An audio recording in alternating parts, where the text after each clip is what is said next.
Et bonjour YouTube et bienvenue pour cette nouvelle vidéo. On va parler d'un cas sur le contrôle aérien qui s'est passé à Boston il y a environ un mois. C'est une vidéo qui a été préparée par la chaîne Basse Aviation. Une fois n'est pas coutume, on utilise souvent celui de travail quand même de qualité. Donc comme je disais, le 13 octobre à 21h UTC, donc le temps universel.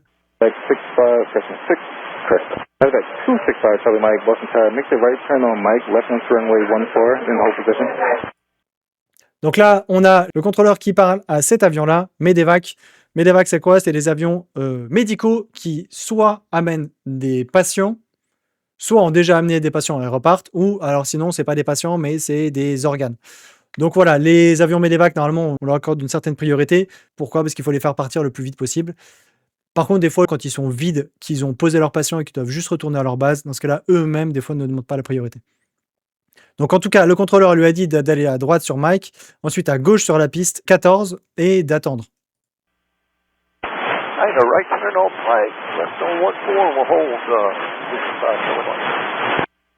Donc là, le pilote répète.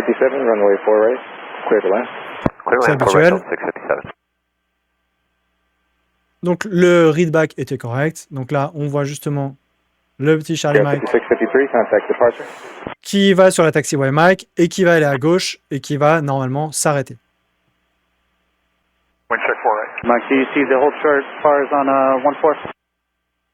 Donc là, le contrôleur lui demande s'il voit les barres d'arrêt. Alors là, la qualité est moyenne sur la vidéo. En tout cas, la barre d'arrêt est ici.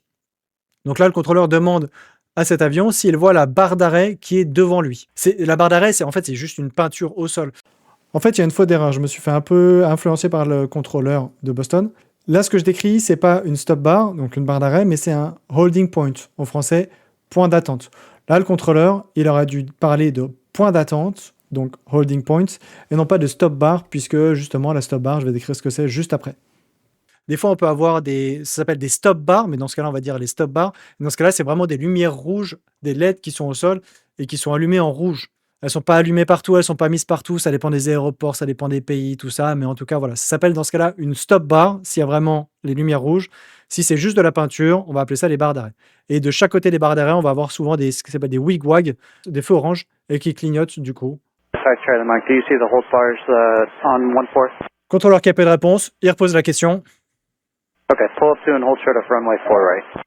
On n'a pas entendu la réponse, peut-être parce que l'émetteur ne l'a pas capté, mais en tout cas, voilà. Il lui dit qu'il peut continuer, et par contre, il attend en retrait. Ça veut dire attendre en retrait, ça veut dire on ne traverse pas cette stop bar. On attend juste avant.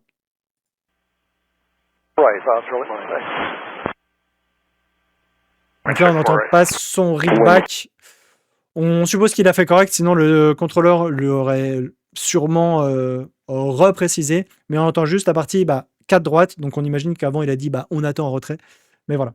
Donc là ensuite, le contrôleur de Boston qui fait poser un avion.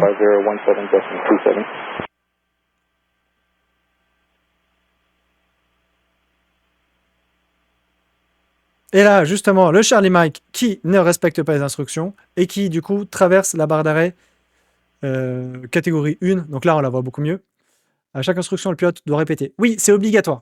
Donc le contrôleur donne l'instruction au pilote et le pilote doit répéter, et la respecter bien sûr, mais en tout cas, il doit répéter l'instruction. Ça permet deux choses. Ça permet au contrôleur de vérifier que le pilote a bien compris l'instruction et ça permet de voir aussi, des fois pour lui-même, ça se trouve, il s'est trompé d'instruction. Donc, ça peut permettre de corriger. Ça m'est déjà arrivé, moi, de dire gauche au lieu de droite, et du coup, tu entends le pilote dire gauche, donc tu dis non, droite. Donc voilà, ça permet un double check, à savoir, est-ce que l'instruction va bien être respectée, et est-ce que c'est bien l'instruction que je veux. Donc c'est obligatoire. Donc là, voilà, le contrôleur qui dit à celui-là de s'arrêter, et à l'avion qui était en finale de remettre les gaz. Pourquoi? Parce que là, lui, il a passé cette barre-là. Attendez, pour revenir, en fait, tout ce qui est instruction doit être répété par le pilote et tout ce qui est information n'a pas forcément à être répété par le pilote. Voilà, c'est ça un peu qu'on peut retenir. Mais du coup, pour revenir, donc le Charlie Mike, en fait, il a passé cette barre-là et un avion qui passe cette barre-là est considéré comme occupant la piste 4 droite. C'est comme si celui-là, il s'avance ici. On considère qu'il occupe cette piste parce qu'on n'a plus les distances de sécurité. Alors vous allez me dire, oui, mais c'est quand même assez loin. On prend toujours des distances de sécurité sur tout dans l'aviation. Donc là, celui-là est considéré comme étant sur la piste. Donc le contrôleur soit l'a vu, soit a une alarme d'un de ces systèmes. Donc voilà, il dit à l'avion ici de s'arrêter et à l'autre de remettre les gaz. Il donne l'instruction aux deux, il va pas juste dire à l'avion de remettre les gaz et à celui-là de continuer, parce que si l'avion remet pas les gaz, enfin voilà, on agit sur les deux, pour être sûr. Delta 657 going around. Donc le Delta, hop, qui remet les gaz, lui qui n'a pas répété, mais on le voit sur la simulation, qui s'arrête. 657, climb maintain 3000, one able, turn right heading 140. Donc là, on voit le Delta qui remet les gaz et le contrôleur qui revient directement dessus. C'est un petit peu tôt, j'avais discuté avec des pilotes il n'y a pas longtemps, et eux-mêmes me confirmaient que quand tu leur instruis de remettre les gaz, il faut les laisser un peu tranquilles pendant 10 secondes, le temps qu'ils fassent leur truc. Et après, si tu dois leur demander de tourner parce qu'il y a un problème avec un avion devant, ils doivent tourner pour éviter un conflit de trajectoire. Là, voilà, t'attends 10 secondes. Say again for Delta 657. Le pilote demande de répéter. Climb maintain 3000, one able, turn right heading 140. Donc là, l'instruction, c'est de monter à 3000 pieds et, dès que possible, de tourner à droite au cap 140. Pourquoi dès que possible? Parce qu'il y a peut-être justement un conflit, mais le virage n'est pas urgent. 140, Delta 657. Medevac 265 Charlie Mike, November 5 Charlie Mike, are you able to make a 180? Donc là, le contrôleur qui demande à celui-là, est-ce que vous êtes capable de faire un 180? Donc en gros, de faire demi-tour pour repartir. Là, en fait, le contrôleur a un avion qui est sur sa piste, qui ne doit pas être sur sa piste, avec potentiellement des avions en finale. Donc c'est gênant. Le but, c'est de le faire sortir le plus vite possible. Plusieurs choix. Soit il peut faire un 180 demi-tour ici, et par contre, si on reprend là, sinon, c'est de le faire rentrer sur la piste et de le refaire sortir. Sachant qu'ici, c'est bouché, il y a des avions. Donc ce serait de le faire taxi jusque là et de le faire sortir ici. C'est potentiellement long. Donc, le plus simple, c'est de faire un demi-tour. Les vols Medevac, c'est des jets privés. Hein. Donc, c'est très manœuvrable. Même potentiellement, un Airbus 320 peut faire un demi-tour. Ils font des demi-tours quasiment sur place. Donc, voilà. Donc là, alors, on va reprendre du coup, là on en était. Donc, le Charlie Mike, enfin, j'ai coupé un peu, mais voilà, qui dit que c'est possible. Et donc, le contrôleur va lui dire, OK. Number 5 Charlie Mike, make a 180 and just hold short of Mike. Donc, de faire un 180, du coup, de revenir d'où il était et d'attendre en retrait de Mike. On va le voir juste après. Hey, hold short, fine, fast short. Ça, c'est l'écran que vous voyez en tant que contrôleur aérien ou c'est juste une illustration? Non, ça, c'est vraiment une illustration. C'est une simulation qui a été faite. Nous, on voit pas ça. Même quand on a un radar sol, l'image présentée par le radar sol va dépendre en fonction du pays dans lequel tu es et même des fois au sein du pays, ça va dépendre. Mais typiquement, le radar sol que moi j'utilise, ça va me donner justement ça va montrer un peu mon aéroport. Je vais voir un peu la position des avions et je vais pas voir un truc comme ça. Je vais voir simplement ce qui s'appelle un label, donc un petit rectangle avec quelques informations, donc avec l'indicatif de l'avion. Donc là, lui, c'est Lima Novembre 265 Charlie Mike. Donc, il y aura son indicatif avec sur mon écran, moi, il y a la route de départ, etc. Donc, mais en tout cas, ça ressemble pas à ça, non. Et les écrans radar avec lesquels on contrôle les avions, ça ressemble pas à ça non plus. Mais voilà, donc là, c'est un logiciel qui permet de simuler, après avoir récupéré les informations, justement la position des avions. Runway 3083 landing clearance. Donc là, on l'entend, un avion Envoy, qui a priori en courte finale, parce que s'il demande est-ce qu'on a l'autorisation d'atterrir, parce qu'en fait c'est ça qu'il demande, du coup, c'est qu'il doit être en courte finale. Donc, a priori, lui, il y a un peu urgence à ce qu'il sorte. Après, les Américains, même si l'avion en finale est à 4 nautiques et que la piste est occupée, eux, ils n'ont aucun souci pour dire clear to land, quitte à de dire plus tard go around. C'est pas une critique, il n'y a pas de problème avec ça. Enfin, c'est une procédure qui va dépendre de chaque pays. Envoy 3883, runway 4 right, clear to land. Land runway 4 right, Envoy 3883. Donc là, voilà, il autorise à atterrir. Normalement, on donne le vent, la direction du vent et son intensité. 657, contact departure 133.0. Donc ça, c'est l'avion qui a remis les gaz. Donc le but, c'est de contacter le départ pour après être remis en séquence. Inbound 4 right. Also 438, Boston Tower, close clearance on Embraer 2 mile final, one departure Friday, arrival wind 050 at 18 Justin 27, off yards greater than 6000, runway 4 right, continue. Ok, donc là, il y a beaucoup d'instructions. On va les décomposer. Donc, Tac, la première. Donc là, il dit que le vent vient du 0,50 degrés à 18 minutes avec des rafales à 27. Quand les rafales dépassent un certain seuil, on doit donner les rafales. De toute façon, c'est indiqué sur nos écrans avec la météo. En fait, ça le met automatiquement. Donc, il dit là... Attendez, il dit pas un truc avant? Donc là, c'est simplement le Tower All-Star. Ah si, voilà. Donc, il lui dit, attention aux turbulences de sillage. Vous suivez un Embraer qui a 2 nautiques finales. Un Embraer, c'est pas forcément un gros avion, donc ça veut dire que le All-Star, c'est potentiellement un petit avion. Et il lui indique qu'il y aura un départ avant son arrivée. Ça, c'est purement à titre informatif, notamment pour que l'avion ne s'étonne pas si, pendant que lui poursuit en finale, il voit un avion s'aligner devant lui et qu'il n'est potentiellement, alors aux États-Unis, encore une fois, ils s'en fichent, mais dans d'autres pays, on ne donne pas l'autorisation d'atterrir tant que la piste n'est pas libre. Donc, des fois, on va dire ça, prévoyez un départ devant vous, comme ça, le pilote sait qu'il doit continuer son approche, il sait que c'est normal s'il y a un avion qui s'aligne, et donc il va continuer, il va pas remettre les gaz de lui-même parce qu'il n'a pas son autorisation d'atterrir à 2 nautiques finales. Et donc, la RVR, là, je sais pas pourquoi il le donne, parce qu'il l'a pas dit avant. En français, ça s'appelle la portée visuelle de piste. C'est quelque chose qu'on va donner quand il y a des situations de brouillard. On va pas rentrer dans les détails de RVR, c'est un peu compliqué pour rien. Si jamais, on pourra faire une vidéo qui sera complètement à part. Mais voilà, on va juste passer. S'il y a quelque chose à retenir, c'est la RVR en français, c'est portée visuelle de piste, et c'est donné quand il y a du brouillard pour que le pilote ait une notion de visibilité. 4 right, continue. 4 right, continue, Oscar 438.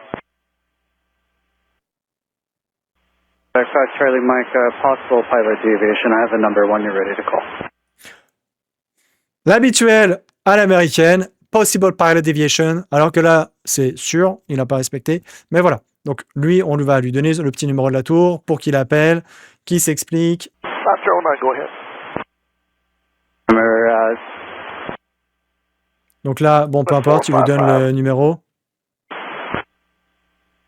Backpack Charlie Mike, ready to think readback is correct. Papa 445, runway 4 right, line up and wait, RVS greater than 6000. Donc là, voilà, il va maintenant, le contrôleur a dit à celui-là de s'aligner et il lui redonne la portée visuelle de piste. Pareil, c'est utile aussi pour les départs. Attends, genre de prompteur, tu as dit que les infos, ça doit regrouper les infos sur les écrans et l'union ce pilote. Non, il n'y a pas de prompteur. En fait, là, typiquement, les notions de vent et de brouillard, on a un écran météo qui indique justement ces conditions-là. Et en fait, on sait lesquelles il faut transmettre. Mais sinon, c'est de toute façon, au pilote, on va toujours leur donner le vent et la portée visuelle de piste et éventuellement, et la piste sur laquelle ils doivent atterrir.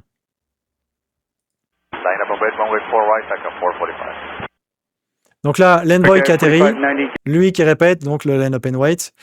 Et donc là, le contrôleur qui va demander au Brickyard, donc qui est cet avion-là, le RPA 4490, de céder la priorité à cet avion-là. Give way to the citation from the right side at Mike. For 4490? Voilà, donc il avait dit 45-90, donc là le pilote il veut être sûr que ce soit pour lui. 4490, are you able to give way to that citation from the right at Mike? Yeah, Abram. 4490. Donc là voilà, lui il dit que c'est bon, on pourra lui céder la priorité. En fait le contrôleur s'assure qu'il y a assez de place devant celui-là pour que lui puisse passer. Right turn, Mike, Bravo for 4 right. Donc là, lui, le contrôleur dit ok, tu vas tourner à droite sur Mike, puis après à droite sur Bravo, et tu décolleras depuis la piste 4 droite. 438 Boston Tower, do you still have the ILS on 4 right coded in? Yeah, we do, All-Star 438. All-Star 438, Roger, you're slightly less of course, about a half mile. Donc là, le contrôleur de la tour demande au pilote qui est en courte finale s'il a toujours le signal de l'ILS 4 droite programmé dans l'avion. Pourquoi? Parce que le contrôleur dit je vous vois légèrement décalé sur l'écran. Sur l'écran radar, en fait, même quand on est à la tour de contrôle, on a un écran radar, on voit les avions en finale. Et en fait, même si c'est 0,1 nautique, tu peux voir la différence sur ton radar, justement. Tu vois qu'ils sont légèrement décalés. Donc, là, le contrôleur s'assure que, hop, il n'est pas décalé. Tu vas quand même vérifier, surtout si tu as des conditions météorologiques un peu marginales avec des nuages, des brouillards, et s'il voit la piste au dernier moment et qu'il est décalé, c'est tout bête, hein, mais de 200 mètres, 200 mètres, c'est t'atterrir sur la piste ou t'atterrir dans l'herbe. Donc, tu vas le recaler. Correct, and I'll start 430. Tower Bridge 4490, would you like to follow the citation? Donc là, celui-là maintenant qui dit, OK, est-ce qu'on continue de rouler derrière celui-là? Citation, c'est un type d'avion.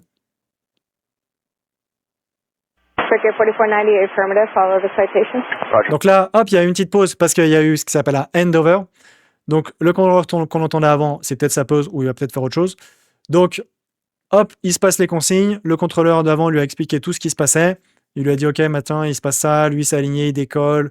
Il y a la séquence et ça, ils sont tous prêts. Il s'est passé ça avec lui. Donc, et la contrôleuse, du coup, est prête à reprendre le relais et c'est elle qui répond.